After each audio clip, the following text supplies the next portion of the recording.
கொத்த அழைக்கும் அழகு ஒத்த பக்கம் ஒதுங்கும் பொழுது புத்திக்குள்ள அரிக்குது நெத்திக்குள்ள துடிக்குது வெள்ளமொழி வெளிய தெரிய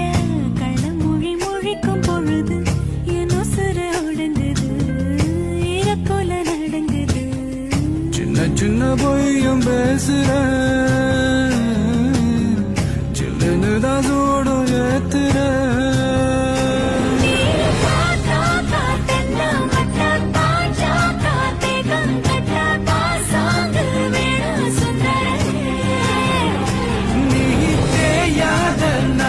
கட்ட தெரியாம மாட்டிக்கிட்ட ஏ ராசி என்றும் மன்மதனே